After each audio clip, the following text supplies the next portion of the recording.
Well, welcome back to the channel. Last video you saw the installation of the engine back into this WD project, and we're going to continue working on that and just get a lot of the other components installed here. Got the starter already put on, but we're going to get some things situated so that we can get this thing at least started, just to make sure that our engine and everything's going to be fine before we get too deep. So if that's something that you're interested in seeing, stick around because it's coming up.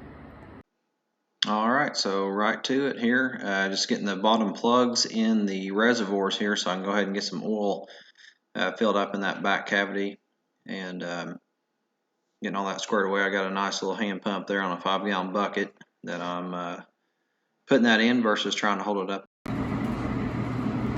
All right, so you saw me on time lapse there. I'm using a pump coming out of that 5-gallon bucket to put my oil in for the transmission differential and the clutch cavities. The issue is I really didn't know how much oil's in each pump, and looking at my book here, it tells me that the capacity right here is 17 quarts. So I took a quart that I used to put engine oil in, and I pumped it in from the 5-gallon bucket, and it took 15 pumps to get me the quart. So now that I know that, I can figure out how many pumps I need basically in order to fill up my 17 quarts. So if we look at it here, we've got 15 pumps per quart. There's 17 quarts required by the manual. Take that times 15, that gives us 255 pumps, and we should be to full in that cavity. So I've already put in 2 quarts, so I've put 30 pumps in there. So we'll take 30 off of 255, it gives us 225. So that's what's remaining. So nothing too crazy, just wanted to make sure I knew exactly what I was putting in there. And just got that little setup right here on my fluid. So I've got 225 more pumps to go, and I'll have that thing where it needs to be. So with that said, we'll flip back over to the time lapse and keep going. All right, so I'm just filling up the rear cavity here and getting the caps back on so it can settle, and then we'll move around to the water pump.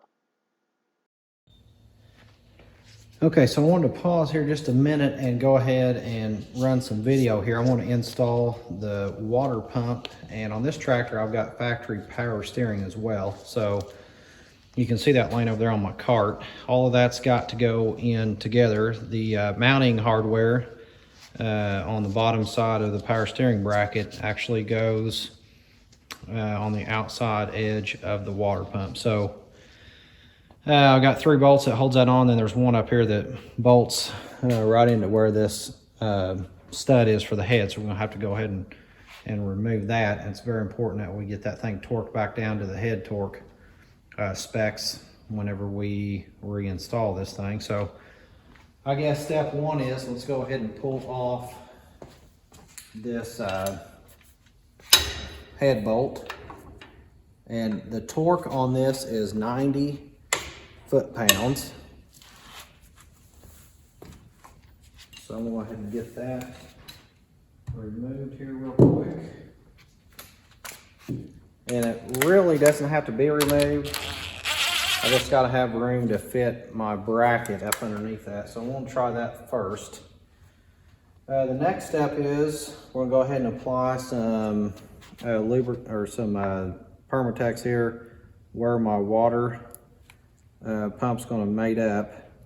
I've got a gasket here, so I'm gonna spread that out.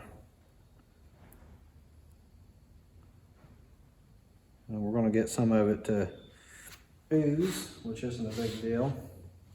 So we got our new gasket here that came with my pump. It also comes in your upper engine gasket kit, if you've got one of those and you're reusing your pump. And I'm going to go ahead and reapply another round here on top of this gasket.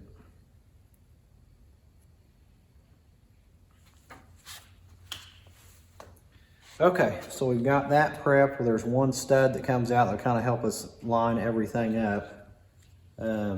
I think I'm just gonna go ahead and pull this off, and that way we don't have to worry about that being in the way.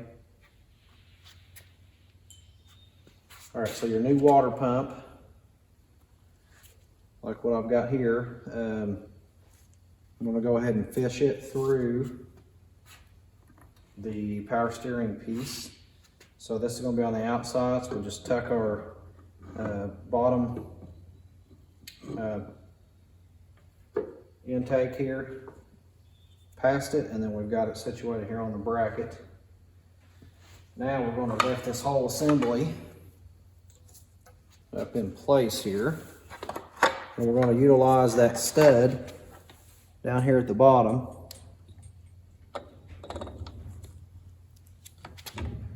to get everything lined up, which is not real easy.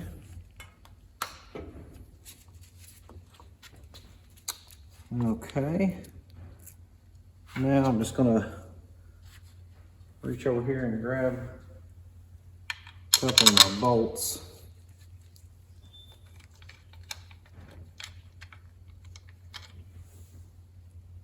I need to twist it up just a bit.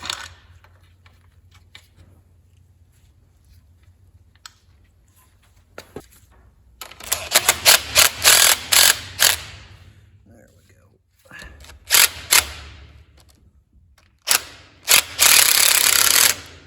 Oh.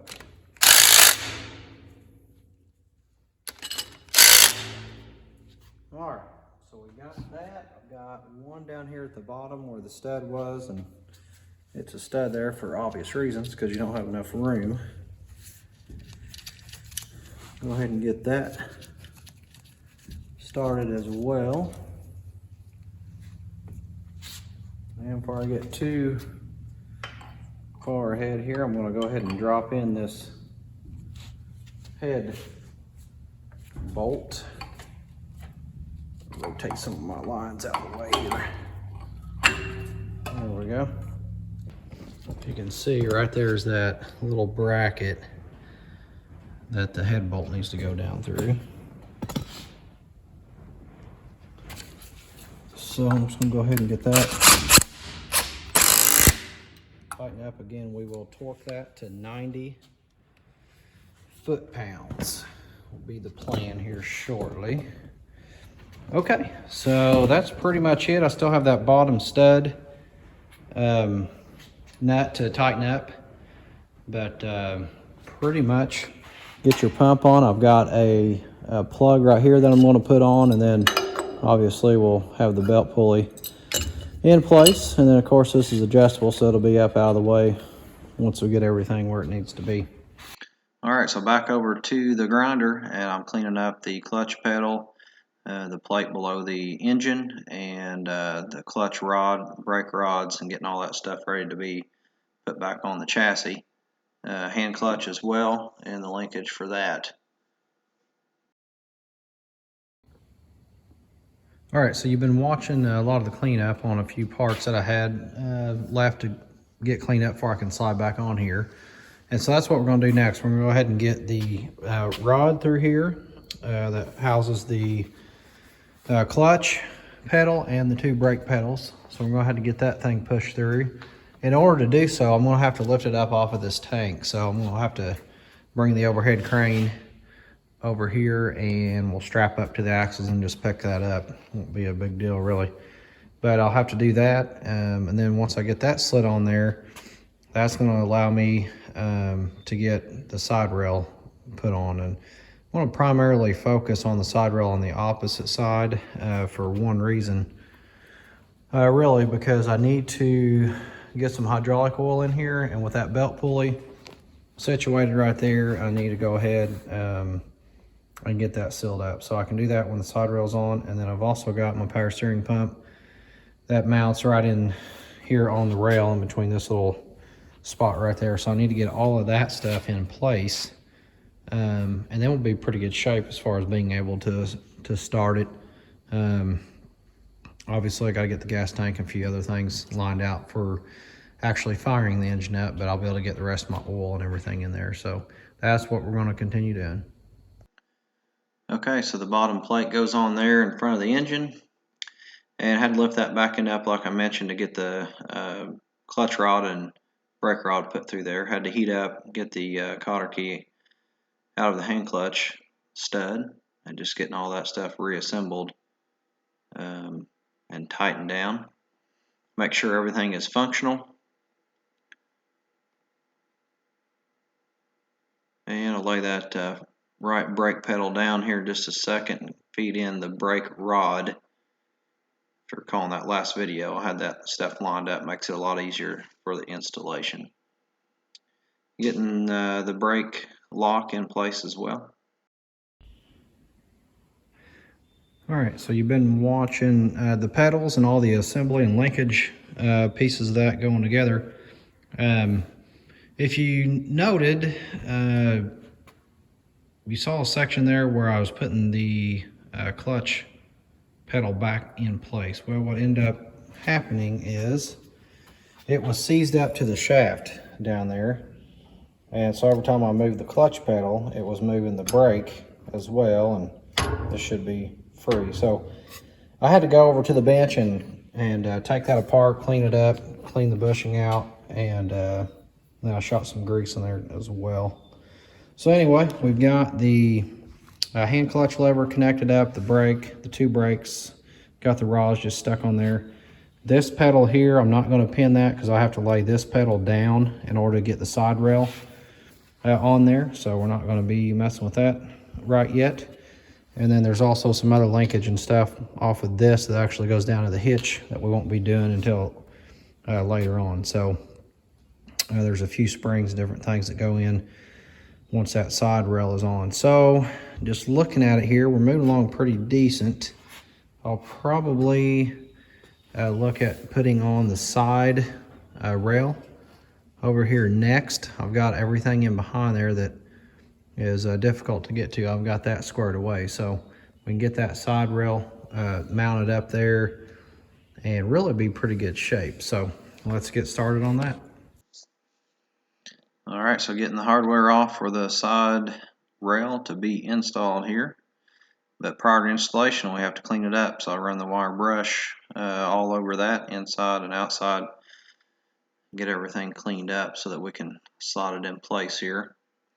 Didn't show a close-up here, but make sure you put your new cork gasket in there where your belt pulley will come out. And now I'm cleaning up the power steering section so that it can go on, because it's going to bolt up to this frame rail as well. Getting all the hardware cleaned off, had to run a dye over that to clean the threads loose. And then there's the cap for the belt pulley. All right, I want to take a minute here and pause after you saw me cleaning up the power steering pump for this WD. If you are looking to add a factory power steering to a WD and you're buying a used one, there's a component here that's in behind the railing, the side rail on that you will need to get as well, and that is this little bracket. It's a little block really, and what it's going to do, it's a spacer.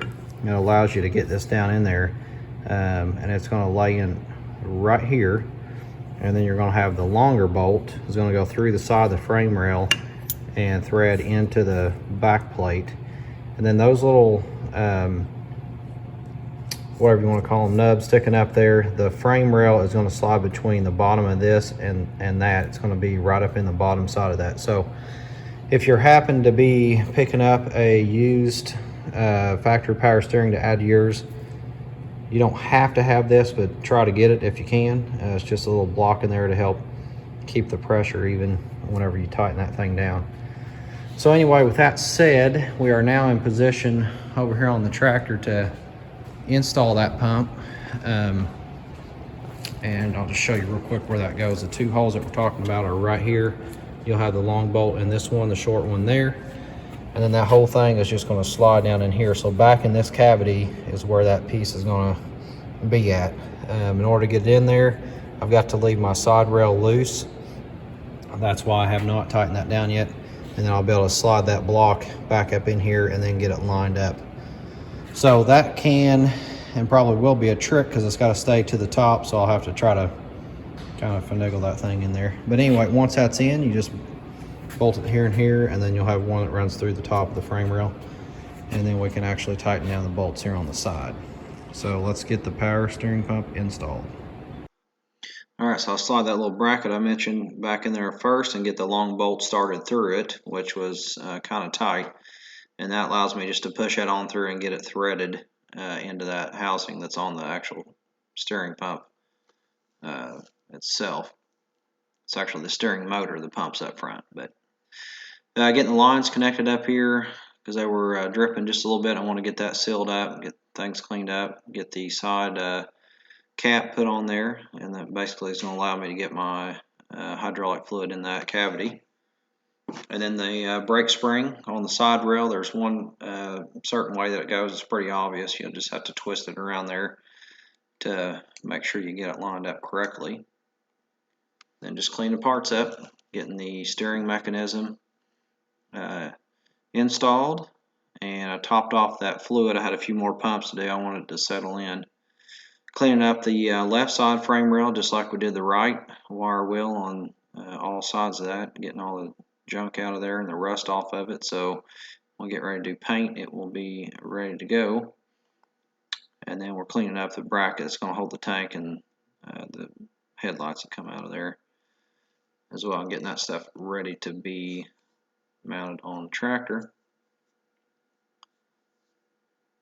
And then back over to the tractor, I'm going to put that side frame rail on. I'm going to leave this side loose, and then we work in that tank mounting bracket as well. And we'll get ready for the wire harness here in just a few minutes. Had a few more parts to get cleaned up, and then that wire harness is starting to slide on there right now. Okay, so we're making some really good headway. As you've been seeing, we got all the bracketry and everything in for the fuel tank, and I had to go ahead and run the wiring harness as well. That'll get replaced at a later date when I actually get the paint and everything on here, but I wanted to go ahead and get this thing fired up and tested because I've had a rebuilt engine and everything else in it, so I want to make sure I'm good before I go and have it painted.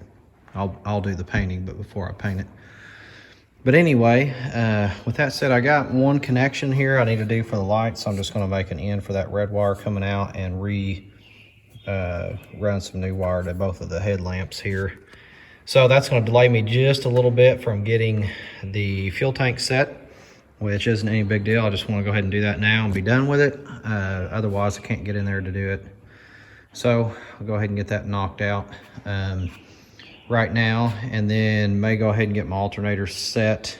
I gotta be careful here. I still got the front end to get underneath it, so I want to make sure I don't tighten up my side bolts here on the side rail to interfere with the ability to get that block, front steering block in there. So it typically takes some wiggle room in there. But anyway, with that said, we're gonna go ahead and do a little bit of wiring here, and then I'll cut back on the time lapse when we actually start, getting the fuel tank and stuff set on here. So anyway, just want to give a quick update here on where we're at. All right, so we're gonna continue working on that plug there for the lights and the wiring on that. Went ahead and put some new wire out to the bulbs and got that pushed into the center there and terminated. Put a little quick disconnect on there, cleaning up my fuel tank, putting the sediment bowl in place, and then getting it set on the bracket and getting the fuel line connected. All right, so that's going to conclude our video for now. We're going to do 2 parts on this assembly process, so hopefully you've enjoyed watching and seeing the progress of this. Next video, hopefully we'll get to the point where we'll be ready to fire that motor up and see how she runs. So anyway, thanks for watching. Hit like, subscribe, leave comment below, and see you next time.